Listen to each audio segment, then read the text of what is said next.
제가 하나님을 만나고 예수 그리스도를 믿게 되면서 무엇보다도 내 영혼 속에서 기뻐하고 만족스러운, 그야말로 만족스럽다는 게 다른 게 아니라 평강을 비로소 얻었다, 그런 말입니다. 그러니까 뭔가 어떤 욕구가 내가 만족이 됐다, 그런 수준의 얘기가 아닙니다. 작은 욕구야 만족되든 안 되든 상관없어. 근본적으로 나의 삶이 이제는 평강을 이루게 됐다 하는 확신을 갖게 된 것. 그것이 어디에서 온 줄 압니까? 바로 오늘 읽은 이 말씀입니다. 예루살렘을 향하여서 기쁘고 좋은 소식을 가져오는 자의 발걸음이 참 복을 받았구나. 예루살렘에게, 예루살렘의 딸들에게, 예루살렘의 자녀들에게 여호와의 위로를 가져오는 자가 참 복이 있도다. 제가 한국으로 이번에 나와서 말씀을 전할 때 여러분들께서 잘 알지 않습니까?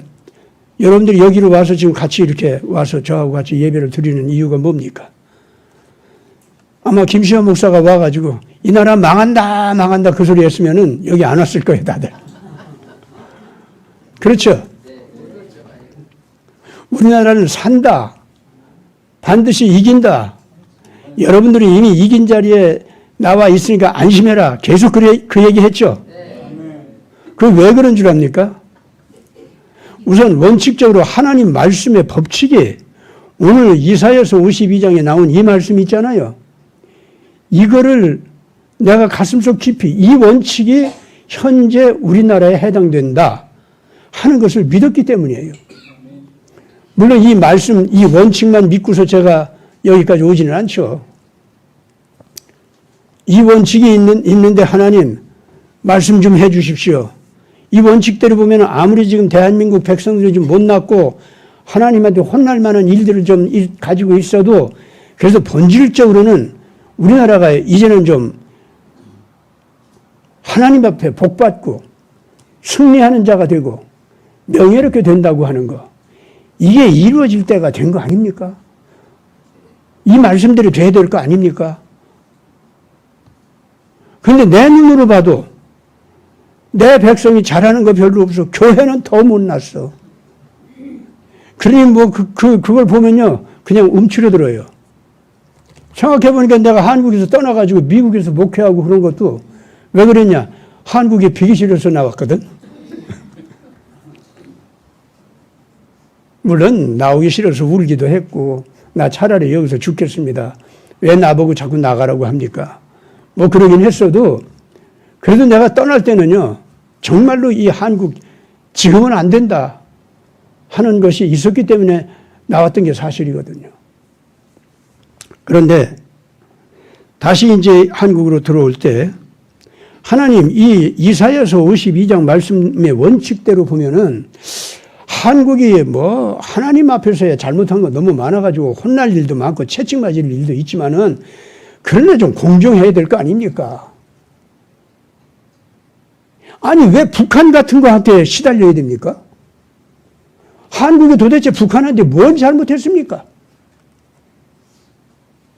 왜 그것들은 밤낮 한국을 갖다 잡아먹지 못해서 한이고 왜 이를 박박 깔죠?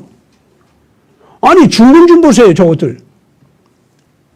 한국을 그렇게 못살게 굴게 하는 게 역사적으로도 그렇지. 중국은 내내 한국을 괴롭혀온 역사를 가지고 있었습니다. 도대체 지금 한국이 중국한테 뭘 어떻게 했다고? 왜 한국한테 핵까지 가지고서 북한한테 자꾸 뒤에서 밀어대면서 말이죠. 계속 괴롭히게 한단 말입니까? 이거 하나님의 공정한 원칙에 맞지 않습니다, 하나님. 예, 우리 뭐 한국도 하나님 앞에서 보면 너무 잘못한 거 많죠. 그거 혼날 일 있습니다. 그러나 그걸 하나님께서 혼내키세요.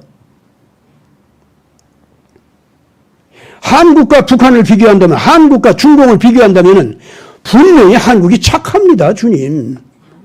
공정하게 하나님 얘기해 봅시다.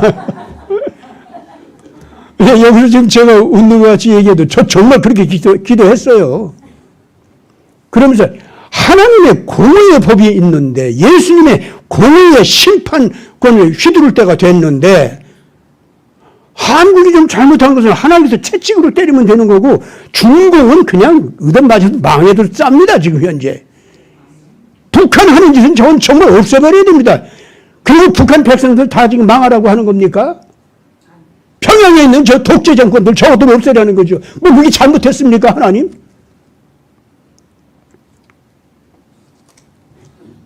저 그랬다고요.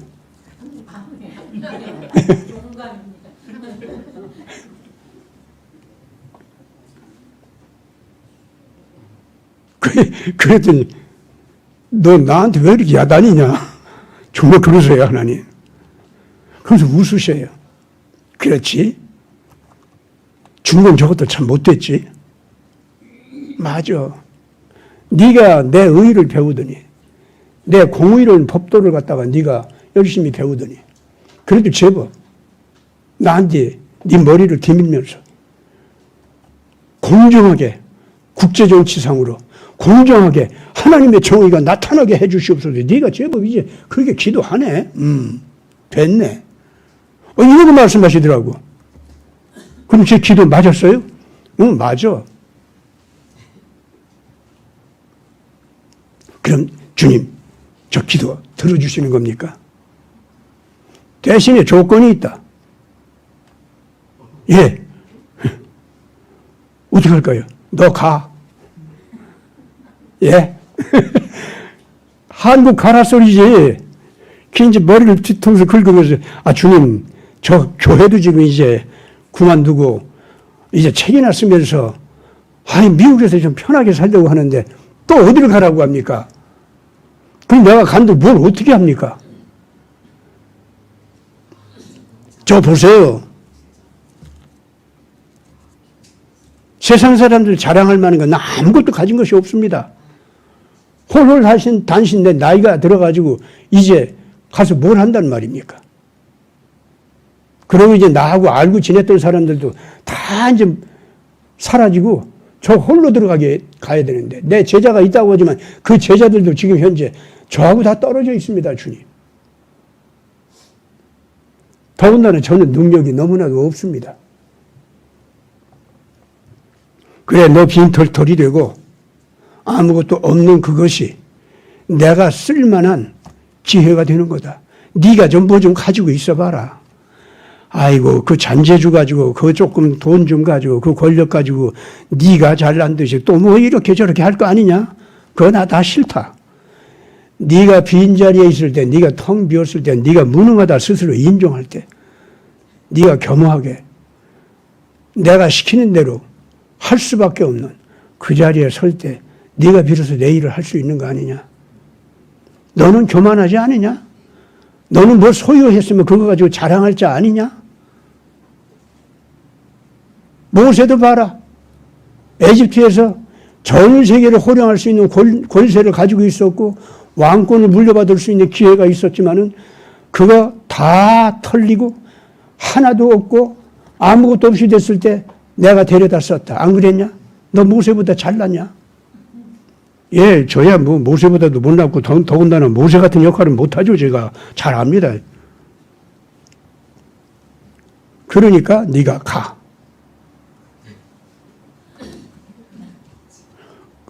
한국에 오면은요 뻔해요. 내가 참 형편없이 비난당하고 심지어 잘못하다가는 2단 3단 소리도 듣겠고 뭐 틀림없이 그럴 것 같아요. 그런데 어떡합니까? 주님께서 한국에서 뽑아내가지고 떠나라 할 때도 그대로 내가 떠났고 도로 들어가라 할 때도 도로 들어가야 될 거 아닙니까? 그때 이제 드디어 네가 가서 할 일은 이거다. 네 눈에 보기에 네 백성이 네 교회가 참으로 냄새가 나고 참으로 더럽고 정말로 위선의 옷을 입었는데 그냥 막 견딜 수가 없을 것이다. 네 눈에 네 코에 그럴 때는 내게는 어떻겠냐? 그러면 너는 가서 그냥 상을 찌푸리고 화를 내고 야단치고 또 이제 뭘 고치라 저걸 고치라 막 야단치고 말이지. 패거리 만들어가지고 그냥 내 파에 있는 자들이 교회를 다 정복하고 그냥 뭐 정치적으로도 그냥 새 운동을 벌리고 너 그런 거 하라고 내가 가라고 하는 거 아니야. 네 못난 백성, 네 못난 교회. 내가 들려줄 첫 번째 말이 뭔지 아냐? 그게 이사야서 52장이었습니다. 아시겠습니까? 그러니까 제가 이 한국에 올 때요, 무엇을 가지고서 용기를 낸 줄 압니까? 저는요, 이 말씀을 주실 때 얼마나 감사하고 감격했는지 모릅니다. 주님 다른 말씀이 아니고 이사야서 52장 이 말씀으로 내게 용기를 주시는 것을 감사합니다. 왜냐하면요, 그때 한국에 들어오는데 한국에 더러운 것이 물론 문제가 되죠. 교회도 타락한 거 물론 문제가 됩니다. 그렇지만은 한국에 앉아있는 자리가 한국이 당하는 국제적인 그 상황이 너무나도 억울한 자리에 앉아있는 거예요. 너무나도 불쌍한 거야. 간신히 이제 먹고 살만하게 되고, 간신히 남을 조금씩 이제 도와주면서 같이 좀 잘 살자. 이런 거 좀 모양새로도 취할 수 있는 상태가 됐는데, 이것이 또다시 더 위험한 상태로 또 몰려 들어가게 된 거예요. 비록 한국 교회나 한국 백성들, 특히 이 정치꾼들, 이 사람들이 참 못된 거 많고 아주 지저분한 게 많지만은, 예? 그렇게도 평균적인 대한민국 백성들 전체, 교인들 전체를 보면은요, 그래도 다른 나라, 다른 백성들과 비교하면 착해. 그래도 정결해. 그래도 남의 배고픔을 그냥 지나쳐보지 못해. 억울하게 눌려있는 거 그냥 지나쳐보지를 못해. 어디에서나 누구하고 싸움 거는 자가 있으면은 싸움을 안 하려고 그렇게 애를 쓰면서 한 번 어쩔 수 없이 싸워야 된다. 내가 살아남기 위해서 싸워야 된다 할 때는 그냥 아무리 강한 자가 있을지라도 무섭게 달라들고 죽기까지 싸우는 거야. 나도 살 권리가 있다. 이러면서 막 싸우는 거예요.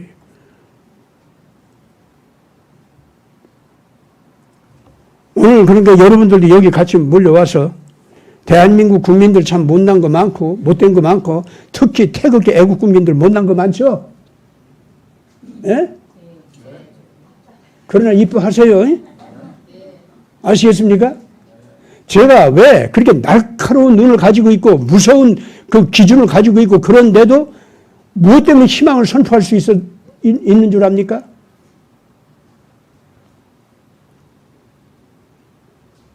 전체 우리 대한민국 국민들이나 한민족은요, 하나님께서 지구를 딱 내려다 보실 때 그래도 제일 빛나는 백성이야.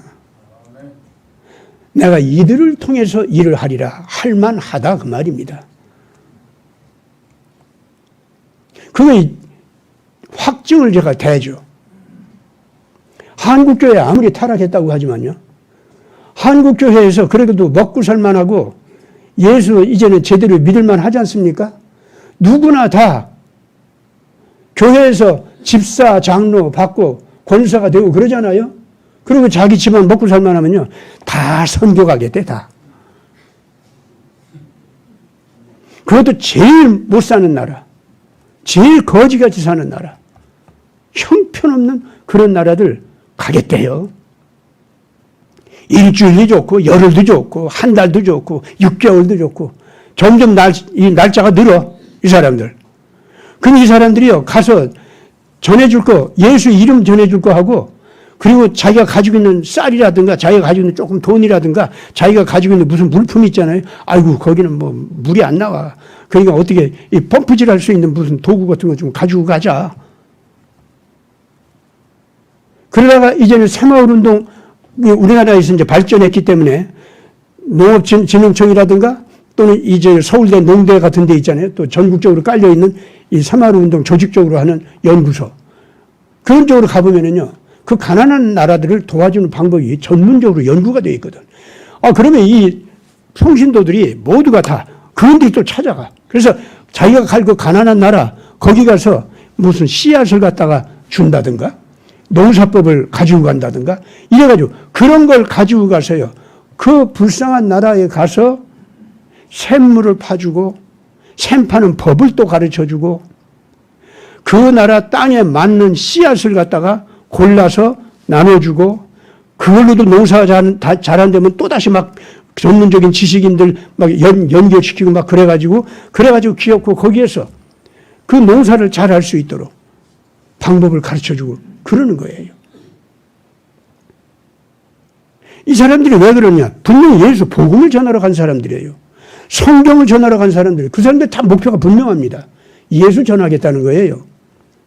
그렇기 때문에 쌀을 나눠준다, 물을 나눠준다, 농사법을 가르쳐준다. 그거보다 우선순위로 더 중요한 것은 예수 이름과 복음이라는 거 알죠, 다들.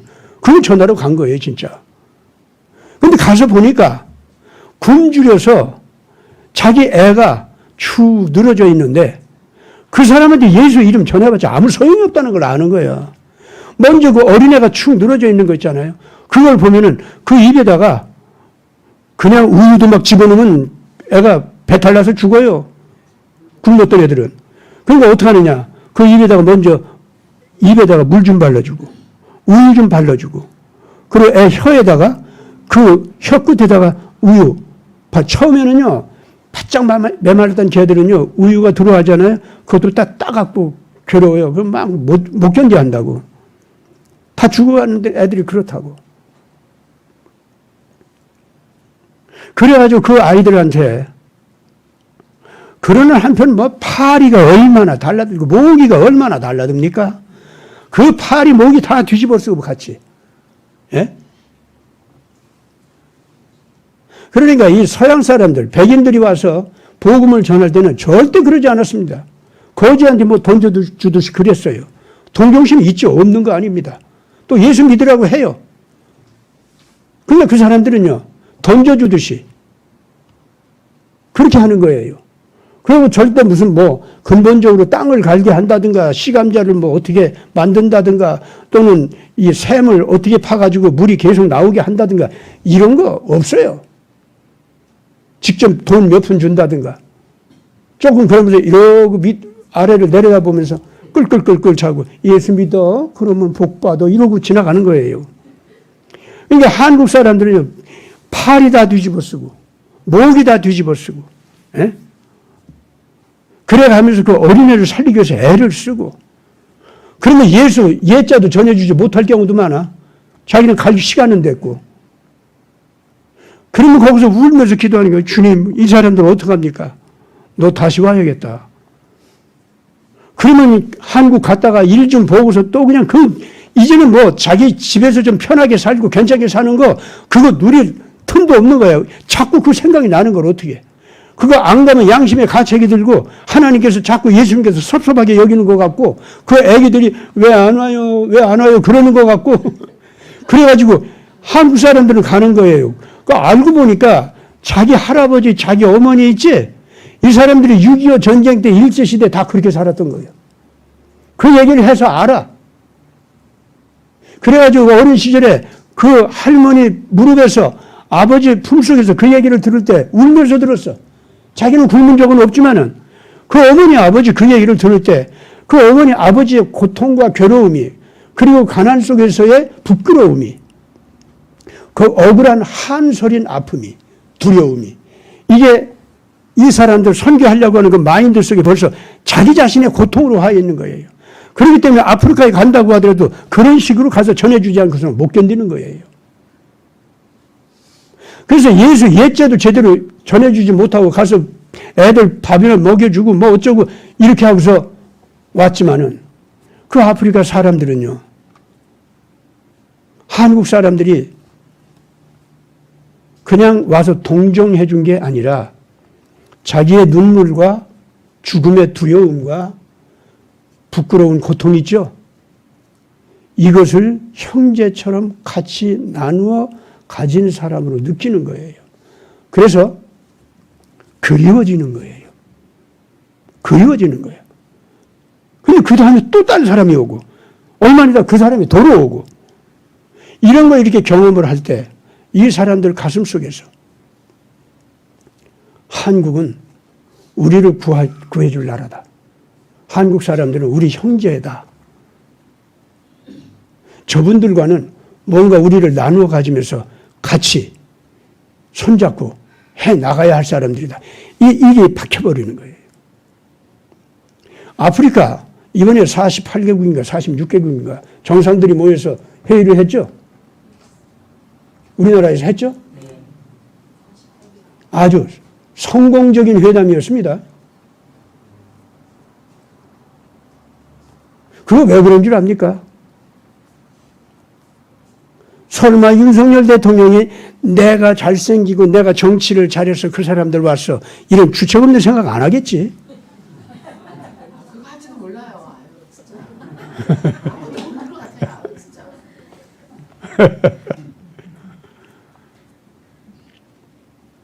그 아프리카 국가 원수들 모두가 다 지금 제가 얘기한 아프리카에 왔었던 자기들의 한국 형제들, 그 나라다 이거예요. 그래서 믿고 찾아온 거예요. 그렇기 때문에 이런 사람들이 예수 얘기를 한다. 성경을 얘기한다. 그런데 당신네들은 어떻게 해서 우리를 이렇게 기억해주고 어떻게 해서 우리한테 이렇게 우리 인격을 존중해주고 어떻게 우리를 이렇게 끌어안아줄 수가 있습니까? 우리의 고통을 왜 멀리서 바라보면서 구제품 하나 던져주듯이 그러지 않고 어떻게 우리 속으로 들어와서 같이 울고 그래서 우리를 끌어안아줄 수가 있습니까? 우리가 더럽지도 않고 냄새도 안 났습니까? 그러는데 한국 사람들은 네 냄새가 내 냄새고 네 향기가 내 향기지. 그러면서 우리 할아버지 때, 우리 아버지 때 우리 그렇게 살았고 그런 분들이 지금 나라를 저렇게 만들어서 우리에게 이런 삶을 줬는데 그분들의 그 가치관, 철학, 삶의 윤리관 그게 뭔지 알아? 바로 이 성경, 바로 이 예수님, 이분 때문이었어. 그렇기 때문에 아프리카에 있는 그 모든 사람들은요, 이렇게 전달되는 예수, 이론적으로 설명도 안 했고, 이거 하나하나 가지고 교육을 제대로 한 것도 아니고, 아시겠습니까? 그러나 그 인격에 녹아있는 아프리카 사람들을 향한 그 사람들의 형제처럼 아껴주는 그러한 한국 사람들의 영혼이 있죠. 그 영혼이 와서 예수 얘기를 하고 성경을 주면서 사랑을 해주는 거 있죠. 이거를 통해서 한국 사람들이 그냥 예수로 느껴지는 거예요.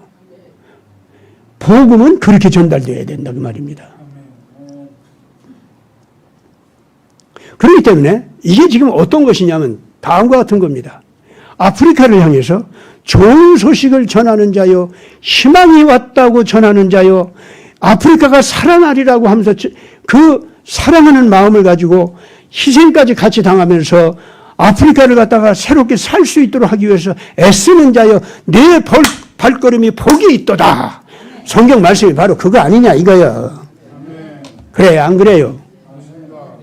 우리 한국도 역시 일제시대에 한국에 오신 선교사들이 특히 미국 선교사들이 다 그런 분들이었잖아요. 그렇게 안 한 분들 아펜셀레도 그렇고 언더우드도 그렇고 그때 당시에 선교사들 보면 다 그래 다. 물론 개인차가 좀 있어요. 어떤 분들은 그 불투만 신학을 벌써 그때부터 가져가지고 한국에 와서 좌파 신학 전하고 그런 사람들도 있더라고. 그런데 그런 사람들조차도 한국에 와서 예수 얘기를 하고 성경 얘기를 할 때는요, 참, 한국에 왔으니, 그러니까, 하나님께서 하시는 일을 보면 기가 막혀요. 분명히 유럽에서 부패한 신학, 그 영향을 받아가지고 불투만이 옳다, 이 성경은 신화다, 이런 식으로 자기 신념으로 가지고 있는 그런 선교사인데도 이 사람이 선교사가 돼서 한국에 온 거예요. 아시겠어요?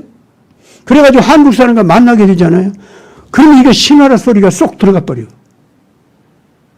왜냐하면은 한국 사람들이 먼저 성경을 갖다 읽고서 예수님이 저 사람 눈뜨게 해줬다고요. 아이고, 참 기가 막히네. 예수님이 이 귀머거리 막 열리게 해줬다고요. 아이고 기가 막히네. 아이 사람 눈도 봉사도 눈 뜨게 했으면 내 이 영혼의 눈이 멀은 거, 뭐 깨닫지 못하는 거, 지식을 갖지 못하는 거, 이거 확 열려가지고 이 세상 이치 잘 깨달아가지고 그래가지고 그냥 착하게 살 수 있도록 그렇게 해주신다는 거 아닙니까? 이 한국 사람들이 그러는 거예요. 그러면 이 선교사는 이거 신화야고 어쩌고 떠들려고 하다가 혀가 굳어버리는 거예요. 응, 그렇지. 지가 배워, 오히려. 내가 그 선교사 이름 대려고 해도 그 양반 명예 생각해서 얘기 안 해. 그래가지고 결과적으로 여기서는 이 좌파 신학 얘기 못하겠다 이렇게 되는 거예요. 그래가지고 오히려 언더우드라든가 아판셀러라든가 이런 올바른 신학을 가진 분들한테 가서 거기 끼어앉아서 듣는 거예요. 물론 이런 사람들은 정치에는 감각이 굉장히 대단해요. 그러다 보니까 한국 양반 정치를 통해서 부패한 정치를 했지 않습니까? 일제 식민 통치를 하면서 그 아주 악독한 짓도 했지 않습니까? 이 정치 감각이 뛰어나니까 그거를 가지고 전 세계를 돌아다니면서 말이지, 이 한국 백성들이 이렇게 착하고, 한국 백성들이 이렇게 평화를 사랑하고, 한국 백성들은 남을 침략할 줄 모르는 백성들인데, 세상에 말이야, 이런 백성들과도 일본이 와서 침략해가지고, 이따위 악한 짓을 한다. 아주 그냥 저것들 아주 한국에 가서 한국 잘 살게 하느라고 노력한 척 하지만 다 거짓말이단 말이야. 이런 소리를 또 해요. 그러니까 한국에 왔던 그 선교사 가운데서 좌파 신학 가졌던 선교사들은요, 착해져, 여기 와가지고. 자기가 변해. 그러니까 자기도 모르게 한국을 향해서는 너희들은 못 살게 되겠구나, 너희들은 망하겠구나. 그 사람 눈에는 그거밖에 안 보이는 거예요, 사실 한국에 와보면은. 자기 판단의 기준으로는 그거밖에 없어요. 그래서 뭐냐면 공산주의 운동이라든가 다른 이상한 정치 운동 있잖아. 그거 하려고 왔었는데 그게 아닌 거예요. 예수가 성경대로 실제로 살아서 움직였고 성경대로 결과가 나타났고 성경대로 사람들이 그냥 그 로마 제국을 갖다가 큰 감격을 일으키면서 변화시켰다. 이거를 얘기해야 되는 거예요. 한국에 오니까 상황이 그런 거예요. 그러면 한국 사람들이 영혼이 어떻게 생겨서 그러냐? 원래 이게 평화지향적이야. 그리고 악한 것들은 반드시 하늘의 징벌을 받아서 망한다. 아주 이게 딱 배경이 있어.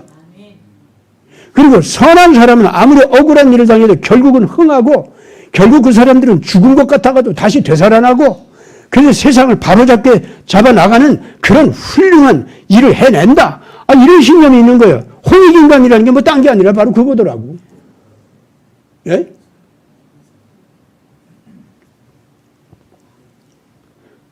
그래서 세상에서 잘난 사람, 못난 사람, 가난한 사람, 그 부자 가리지 않고 누구에게나 사람답게 살 수 있도록 잘 도와주고 잘 격려해주면 세상이 잘 된다. 홍익인간. 바로 그거예요. 그리고 이건 분명히 예수님의 아가페 사랑의 원리와 정확하게 맞아 떨어지는 거예요. 그래서 이 한국 사람들이 그렇게 하나님을 좋아하고 예수를 좋아한다 이거예요. 그래서 이 사람이요. 한국아 너희들 망하는구나. 한국아 너희들은 이 세상의 진화론적인 법칙에 의해서 강한 자가 약자를 잡아먹는 세상인데 너희들은 아이고 착하게 살다가 바보같이 착하게 살다가 나라 망하는구나. 너희들 어쩌냐. 일본 밥이네. 이거밖에 보이지 않던 그 사람 눈에 여기 와서는 이게 바뀌는 거예요.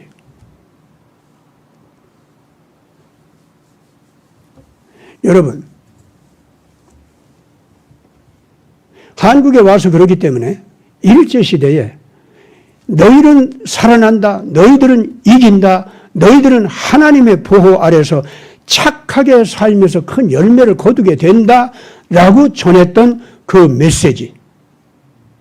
그리고 그렇게 이 세상에서 살아가면은 비록 짐도 지고 그리고 좁은 문이 되고 여러 가지 문제가 발생은 하지만은 궁극적으로 하늘나라와 연결되고 궁극적으로 모든 세상 사람들을 잘 살 수 있도록 세상을 변화시켜주는 권세를 갖는다. 그리고 이 세상을 악하게 만드는 자들은 드디어 하나님과 더불어서 그들을 심판할 수 있는 자리까지 이 백성이 나간다. 여러분, 길손주 목사님 있죠? 33인 중에 한 분입니다. 그분은 요한계시록을 만독했대요. 10,000번 읽었대. 그래가지고 줄줄줄줄 다 외워, 요한계시록을. 근데 요한계시록 전체를 갖다 제대로 이해해보면은 다른 거 없어요. 하나님의 정의의 법칙이 이긴다는 거예요. 세상은 약육강식 세상이 아니라는 겁니다.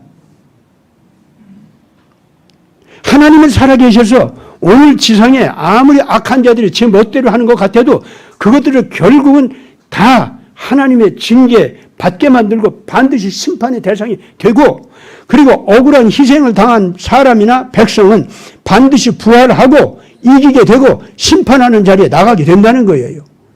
그것이 요한계시록의 요체예요. 그것이 바로. 그리고 그렇게 해서 이 지상에서 불의한 세상을 그렇게 올바르게 고치기 위해서 애를 쓴 하나님의 자녀들이 있죠. 이 사람들은 하나님의 영원한 생명과 영원한 하늘나라와 연결이 돼서 영원히 산다는 거예요. 그게 요한계시록의 가르침이에요, 그게.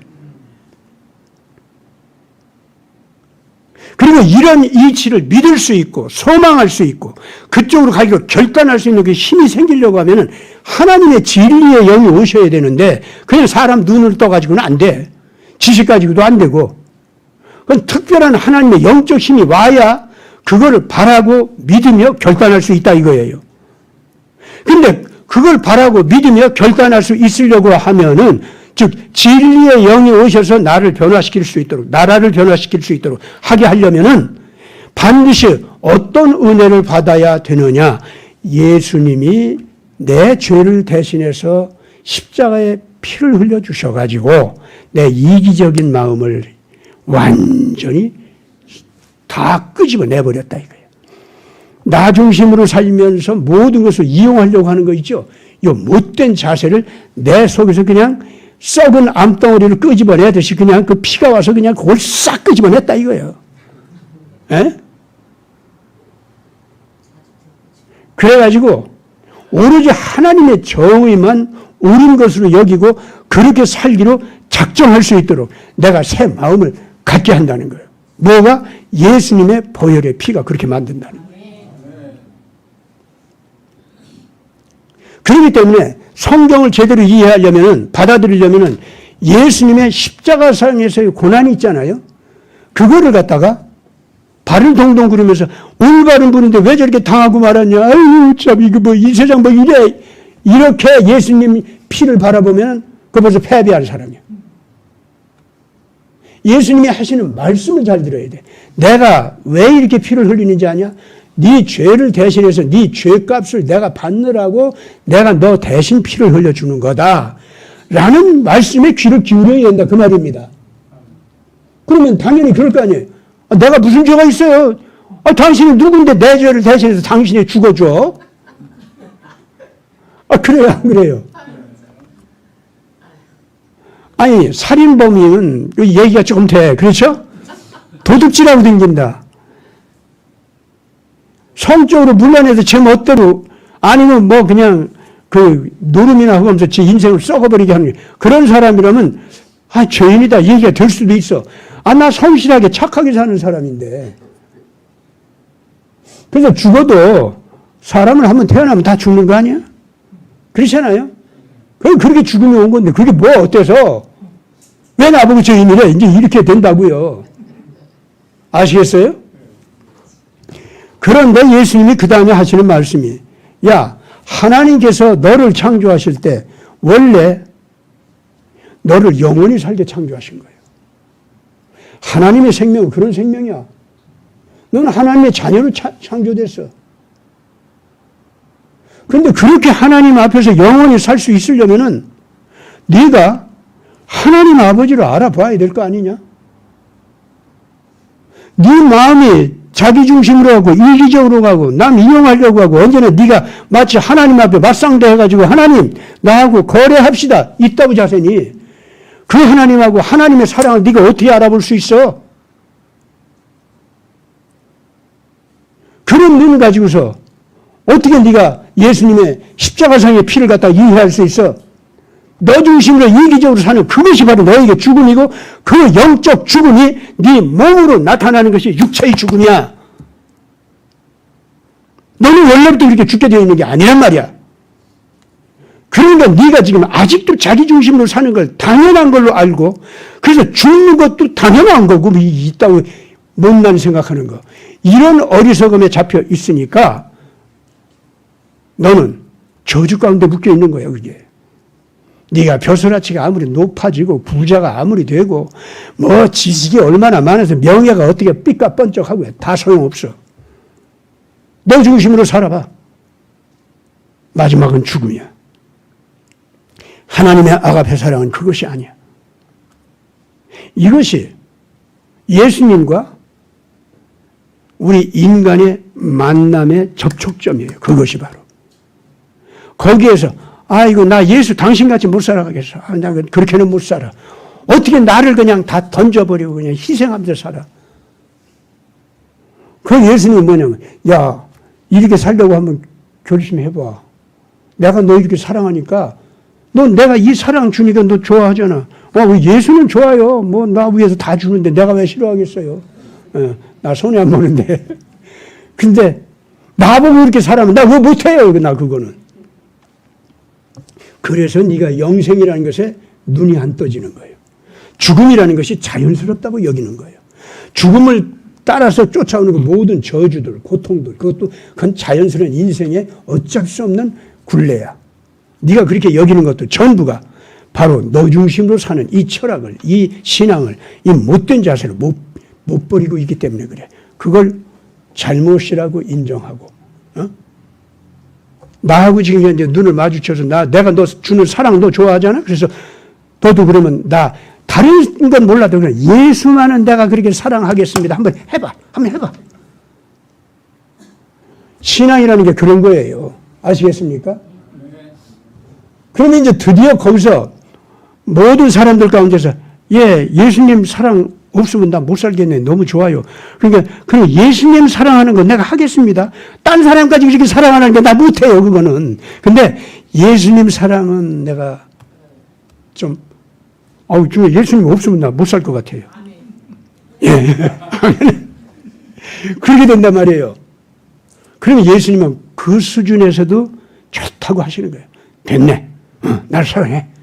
와 이제. 이래 가면서 이 사람이 자연히 예수를 사랑하다 보니까 국가를 사랑해야 되고 예수를 사랑하다 보니까 아프리카를 사랑해야 되고 그렇게 되는 거예요. 이게.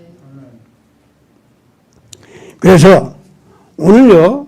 예수를 믿게 되면은 근본적으로 예루살렘을 향해서 좋은 소식을 가져오는 자가 되는 겁니다. 그럼 그 예루살렘을 뭔 줄 압니까? 첫 번째 정상이 뭐냐면 인간들 가운데서는 억울하게 고통당한 도시입니다. 하나님 앞에서 보면 하나님께 좀 잘못한 거 있어. 그건 하나님과 그 예루살렘과의 관계 문제예요. 그렇죠? 그러나 예루살렘이 다른 국가나 다른 민족과 딱 비교를 해볼 때는 도대체 예루살렘이 정복당할 이유가 없고 그런 고통을 당할 이유가 없어요. 왜? 예루살렘이 다른 나라를, 다른 백성을 못 살게 군 적이 없으니까.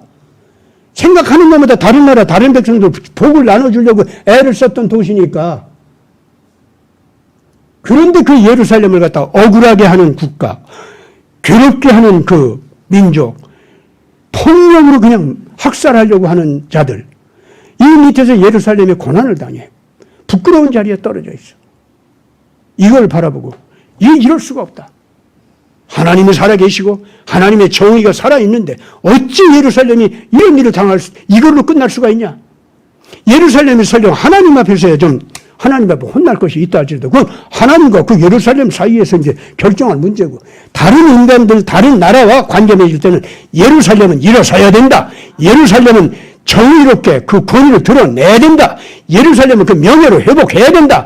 예루살렘은 반드시 일어서서 다른 악한 자들을 부끄럽게 하리라. 이거를 선포하는 거. 이게 하나님의 정의의 법칙이거든요.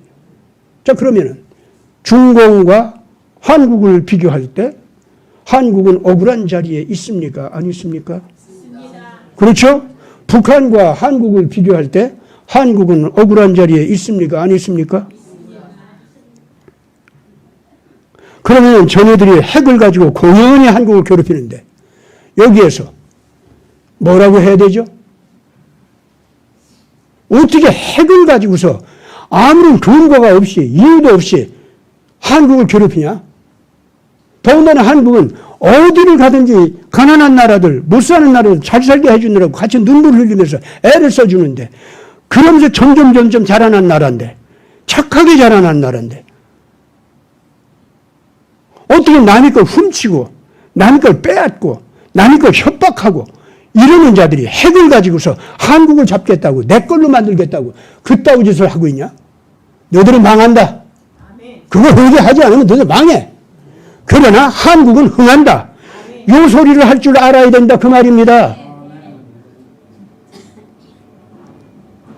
그런데 어디 북한 찾아가서 김일성 우상 앞에 김정일 시체 앞에 엎드려 절하면서 그것도 다 시체로 변했는데 그게 왜 무서워서 왜 거기다가 충성서약을 하면서 돈 바치면서 하나님을 믿듯이 김일성 나리를 이 백성이 따라가는 거, 그거 괜찮습니다.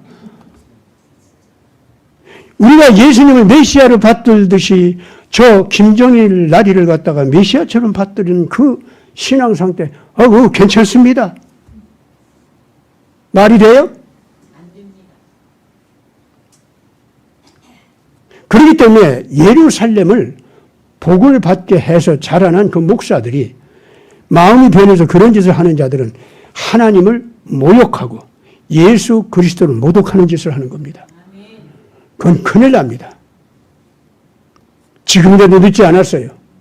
북한 가서 절하고 한국에다가 북한 상황을 이상하게 설명하고 그랬던 사람들 지금이라도 빨리 자기네들 육신이 살아서 지금도 움직이고 있는 이때가 회개할 기회니까 회개를 해야 됩니다. 자, 오늘 그렇다면 대한민국이 이런 자리에 있다면 이제는 이번에 핵 위기가 다가오면서 한국이 위험한 자리에 앉아 있는 게 사실인데 그럴지라도 하나님이 살아계신데 우리가 저들에 의해서 전쟁 속으로 끌려가고 핵으로 얻어맞고 하는 일 있을까요? 없습니다. 하나님의 법칙대로 하면은 없습니다. 한국이 이긴다고 선언해야 그게 신앙적으로 맞고 예수님의 법에 맞고 하나님의 가슴이 후련한 겁니다. 내 자녀 한국 백성들 한국 교회가 잘못한 거 있는 거 그 하나님 앞에 잘못한 거 있지. 근데 언제 북한한테 언제 잘못했냐 이거야. 중공한테 뭘 그렇게 잘못했어? 이 나라 이 백성은 다른 나라한테는 너무 덕을 많이 끼치고 있어 지금 현재. 하나님의 이름을 높이고 있고 하나님의 정의의 이름을 높이고 있다니까.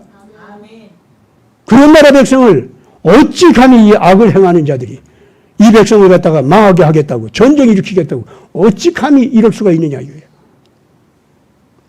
그래서요 이번에 이 확신을 가지고 여러분들이 기도하면서 다른 모든 나라들도 위해서 기도해 주시기 바랍니다. 이 원칙으로 가면은 언제든지 우리는 예루살렘 한 도시에게만 선한 소식을 전하는 게 아니라 예루살렘과 마찬가지의 억울한 고통과 괴로움 속에 있는 모든 의로운 자녀들에게 평강을 줄 수 있고 위로를 줄 수 있고 힘을 줄 수 있고 그들의 승리를 선포할 수가 있는 겁니다. 이것이 이 세상에서 악을 이기는 국가, 악을 이기는 백성, 그 사람들의 메시지입니다. 같이 기도합시다. 거룩하신 아버지 하나님, 예수 그리스도를 정말로 기쁘게 따른다면 오늘 이 땅 위에서 불의한 방법으로 남을 괴롭히는 나라들 망한다고 선언할 수 있게 하여 주시옵소서. 회개하지 아니하면 살 길이 없다는 것을 선언케 하여 주시옵소서. 오늘 이 땅 위에서 남을 돕느라고 짐을 지고 있고 남을 돕느라고 같이 그 부끄러운 냄새를 몸에 짊어지고 있고 남을 돕기 위해서 몹시 애를 쓰고 있는, 그래서 지쳐있는 나라나 백성들이 있다면 그 사람들은 하나님의 편에 선 사람들이요, 하나님의 구원을 받았을 뿐만 아니라 이미 그 구원을 남들에게 전해주는 일꾼이 되어 있는 나라인 줄 믿습니다. 오늘 한국이 이미 그런 자리에 서게 해주시는 것을 감사합니다. 한국을 저주하고 괴롭히는 모든 자들과 모든 국가들이 하나님의 징계 앞에 서도록 이렇게 몰아가는 하나님의 정의의 법칙이 있으니 정말 감사합니다. 아버지 하나님께 간구하오니 이 백성이 이 하나님의 법도에 맞게 자기를 위로하고 자기 자신에 대한 긍지를 갖게 하여 주시고 불의한 자들의 압력에 대해서 하나님의 정의를 선포하게 하여 주옵소서. 불의한 자들에게 눌려서 고통당하는 백성들 찾아가서 불의한 자를 쫓아내버리고 고통당하는 그 백성들을 그 어두운 곳에서 끄집어내서 씻어주고 고쳐주고 먹여주고 힘을 주게 하여 주시옵소서. 예수 그리스도를 바로 이렇게 전할 수 있게 하여 주시옵소서. 우리 구주 예수 그리스도 이름으로 간절히 기도드리옵나이다. 아멘.